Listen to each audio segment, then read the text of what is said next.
My best tip for everyone is in regards to confidence. You should always have 200% confidence in what you're throwing. Confidence is the key to helping someone successfully fishing. Always think positive and never underestimate the power of your imagination.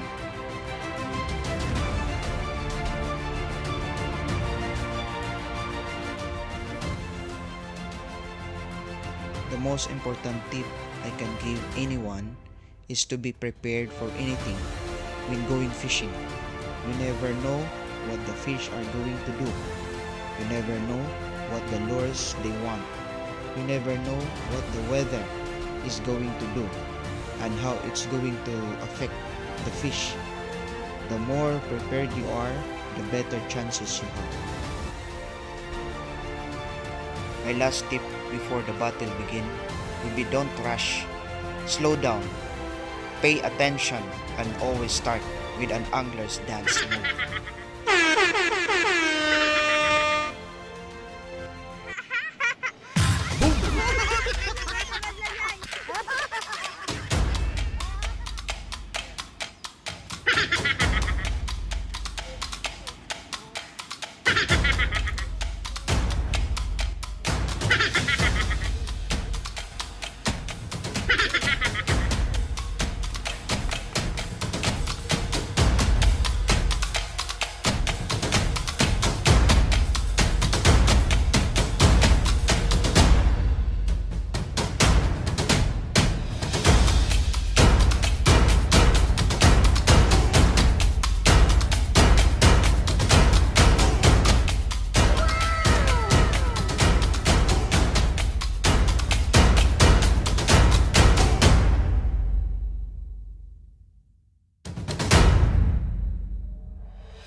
for 2021 flathead.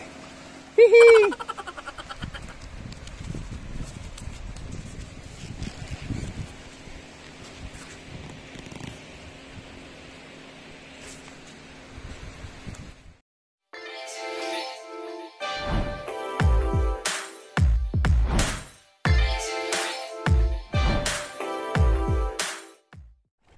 By the way, in order to maximize success, never use lure that you're afraid to lose while fishing.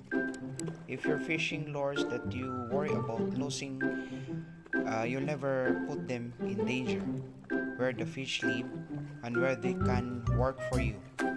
Cheap lures fish in the right areas, work better than expensive lures fish in safe zone.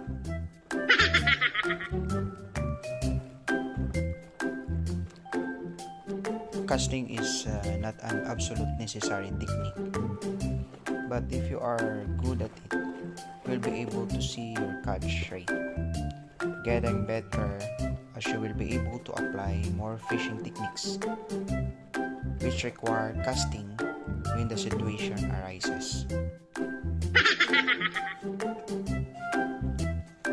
When striking the fish is one of the most exciting and fun aspects.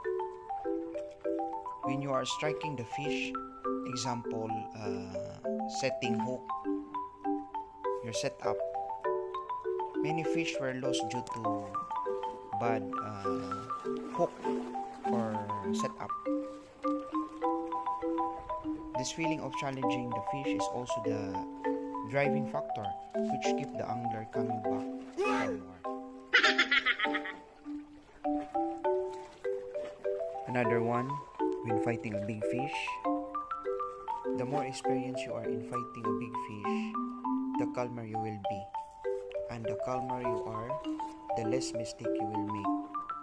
And these are a few important things to take note when fishing.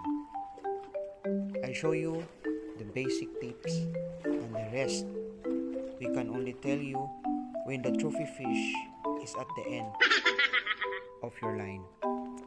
Good luck, fish on!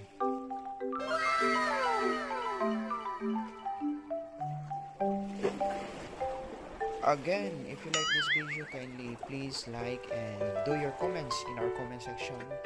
And please don't forget to subscribe and press all the notification bell for more updated videos.